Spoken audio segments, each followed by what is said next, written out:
Halo sahabat cerdas, Assalamualaikum warahmatullahi wabarakatuh. Pada kesempatan kali ini kita akan belajar pada tema 7, peristiwa dalam kehidupan, subtema 3, peristiwa mengisi kemerdekaan, dan kita sampai pada pembelajaran pertama. Sahabat cerdas, sebelum kita mulai pembelajaran kita, jangan lupa untuk berdoa terlebih dahulu. Banyak peristiwa yang terjadi di dalam kehidupan kita. Ada peristiwa-peristiwa yang dianggap penting dan patut dirayakan bersama orang lain. Untuk itu, diperlukan sebuah surat undangan untuk merayakannya bersama orang lain.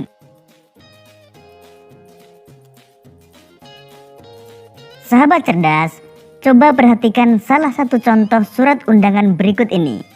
Tahukah kalian apa itu surat undangan dan jenis-jenis surat undangan? Untuk mengetahuinya, mari kita lanjutkan pembelajaran kita.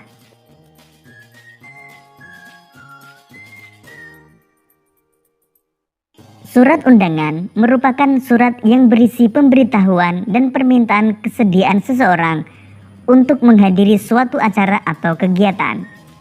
Kalimat yang digunakan dalam undangan haruslah efektif, yaitu singkat, padat, dan jelas. Tujuannya agar orang yang membacanya dapat segera mengerti isinya. Surat undangan dibedakan atas 3 jenis, yaitu undangan resmi, undangan setengah resmi, dan undangan tidak resmi. Undangan resmi adalah undangan yang mengatasnamakan sebuah instansi atau organisasi dan kedinasan.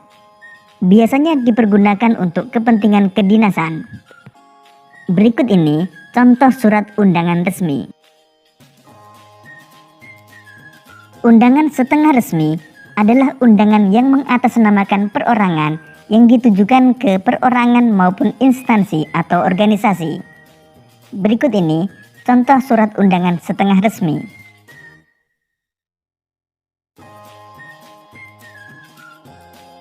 Undangan tidak resmi adalah undangan yang mengatasnamakan perorangan yang ditujukan kepada perorangan untuk kepentingan perorangan. Misalnya undangan ulang tahun.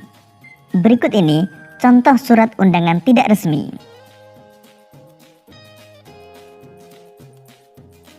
Sahabat cerdas, salah satu perbedaan antara surat undangan resmi dan tidak resmi adalah pada tampilan dan bagian-bagian surat.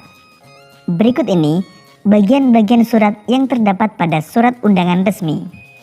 Pertama, kepala surat atau juga disebut kop surat. Surat undangan resmi harus menyertakan kop surat pada bagian awal penulisan. Kedua, tanggal pembuatan surat. Kemudian nomor lampiran dan perihal, nama dan alamat tujuan, pembuka surat, isi surat, penutup surat, dan pembuat surat.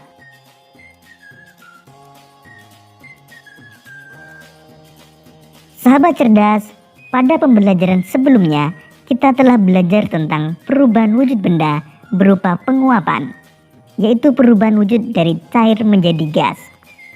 Pada pembelajaran kali ini kita akan belajar tentang perubahan wujud benda berupa penyubliman.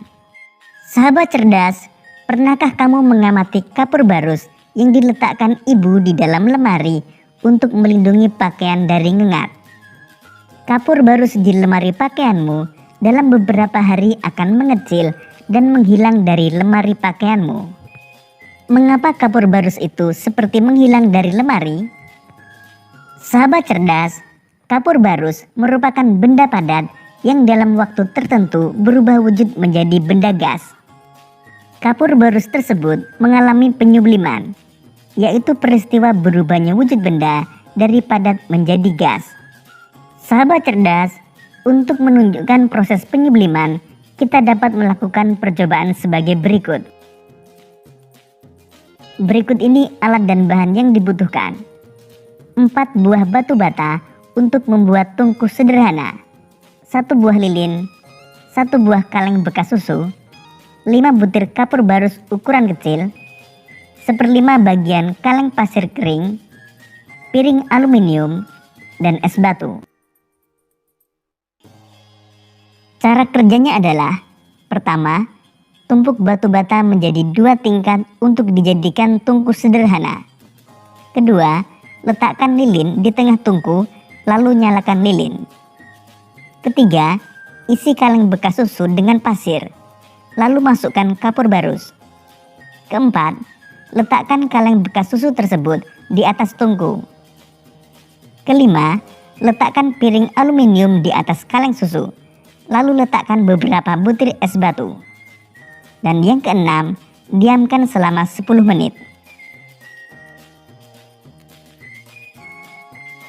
Kemudian amatilah perubahan yang terjadi pada kapur barus setelah 10 menit. Angkatlah piring aluminium dari atas kaleng. Lalu perhatikanlah apa yang terjadi pada dasar piring.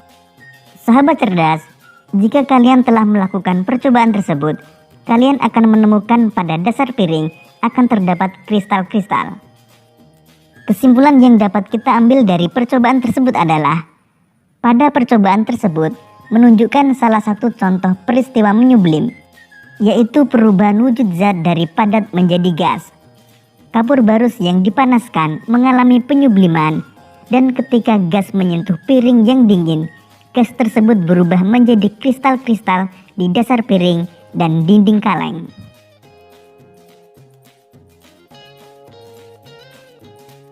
Sahabat cerdas, pada pembelajaran sebelumnya kita telah belajar tentang pengakuan kedaulatan Indonesia. Setelah menjadi negara yang merdeka dan berdaulat, maka tugas kita sebagai generasi penerus bangsa adalah mengisi kemerdekaan dengan kegiatan yang positif dalam rangka pembangunan bangsa Indonesia. Kemerdekaan Negara Kesatuan Republik Indonesia didapatkan dengan cara yang tidak mudah dan tidak murah. Bertahun-tahun para pemimpin bangsa ini berupaya dengan berbagai macam cara untuk melepaskan diri dari penjajahan bangsa lain. Ribuan nyawa manusia juga telah melayang dalam upaya ini. Kini Indonesia telah menjadi negara yang merdeka dan berdaulat.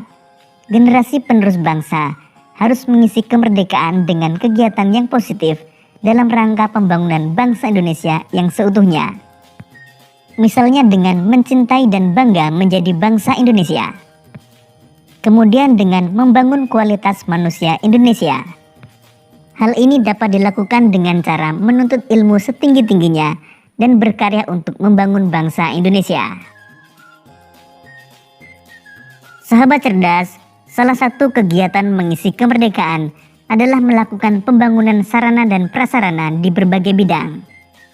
Pembangunan sarana dan prasarana di berbagai bidang dilakukan untuk menunjang kegiatan masyarakat dalam rangka meningkatkan kualitas hidup dan manusia guna mencapai kesejahteraan.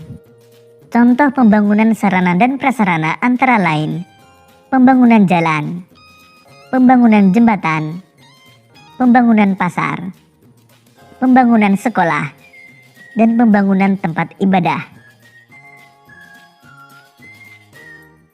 Sahabat cerdas, dalam setiap kegiatan pembangunan terdapat faktor pendukung dan juga faktor penghambat pembangunan.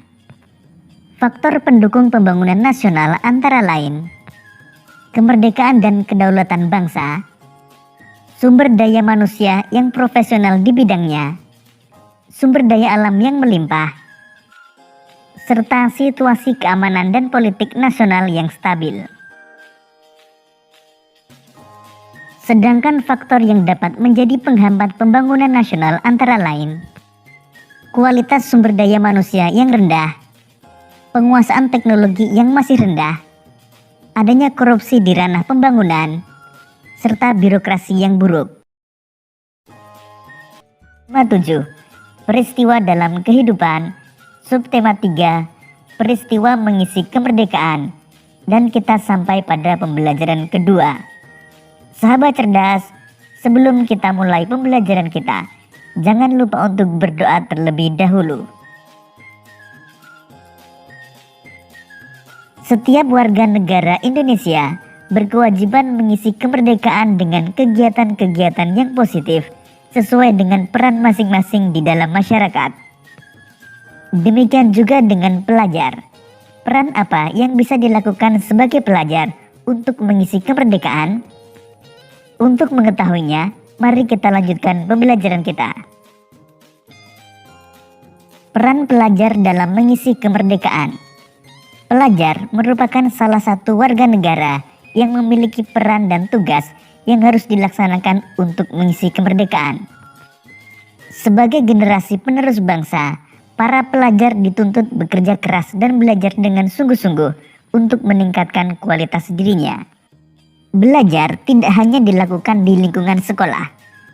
Belajar dapat dilakukan melalui kegiatan-kegiatan kemasyarakatan yang sangat berguna untuk mengasah rasa peduli dan cinta tanah air.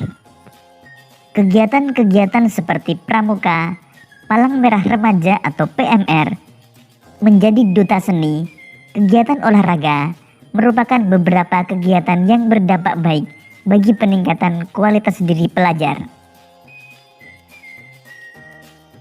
Perjuangan pelajar sebagai generasi muda saat ini tidak lagi mengangkat senjata dan berlaga di medan perang melawan penjajah yang tampak. Masa itu sudah berlalu. Pelajar sebagai generasi penerus bangsa harus berjuang untuk melawan kebodohan, kemiskinan, rasa malas, rasa mudah menyerah yang dapat merugikan masyarakat dan bangsa. Generasi muda Indonesia harus sehat jiwa dan raganya. Ia harus berpendidikan, pantang menyerah, pekerja keras, kreatif, berakhlak mulia, cinta tanah air dan bangsa.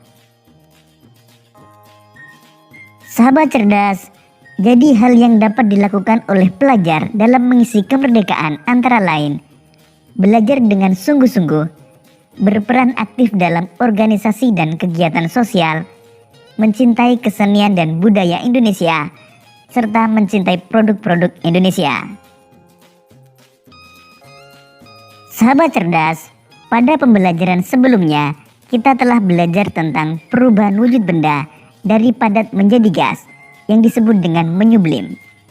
Sahabat cerdas, perubahan wujud selanjutnya adalah pengkristalan atau mengkristal.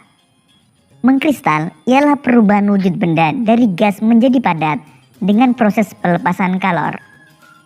Contoh peristiwa mengkristal adalah berubahnya uap menjadi salju dan proses pembuatan es kering. Sahabat cerdas, salah satu cara pelajar dalam mengisi kemerdekaan adalah dengan mencintai kesenian dan budaya Indonesia. Sekarang kita akan belajar tentang salah satu kesenian Indonesia, yaitu seni rupa daerah Indonesia. Seni rupa daerah adalah seni rupa yang terdapat di berbagai daerah di Indonesia. Seni rupa daerah dapat disebut juga seni rupa tradisional karena dikerjakan secara turun-temurun di suatu daerah. Bentuk seni rupa daerah dapat berupa seni lukis daerah, seni patung daerah, dan seni kriya atau seni kerajinan. Seni lukis daerah.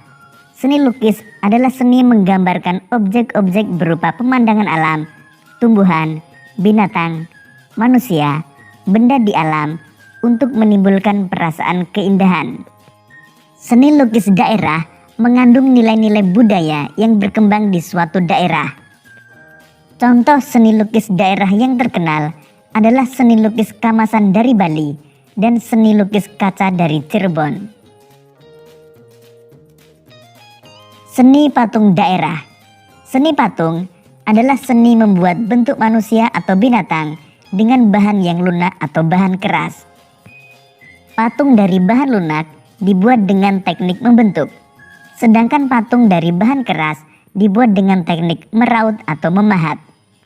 Salah satu contoh seni patung daerah adalah seni patung suku Asmat dari Papua. Seni kriya.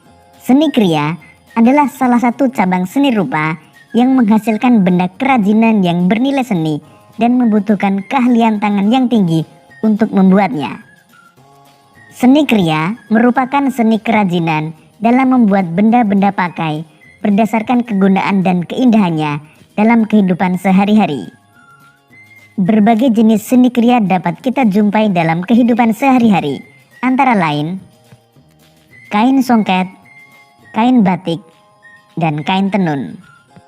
Selain itu, terdapat pula seni anyaman dan seni ukir.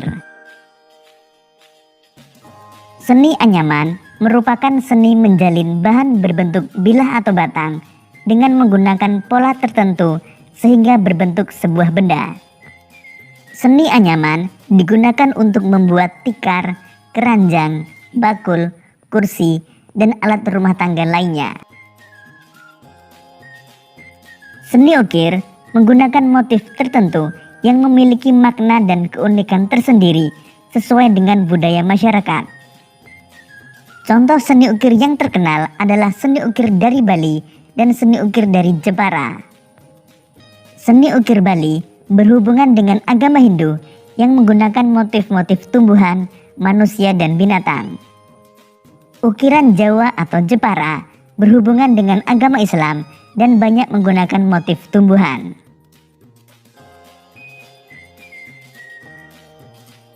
Demikian tadi sahabat cerdas pembelajaran kita pada tema 7, subtema 3 dan pembelajaran kedua. Sampai jumpa pada pembelajaran berikutnya. Tetap semangat dan selamat belajar.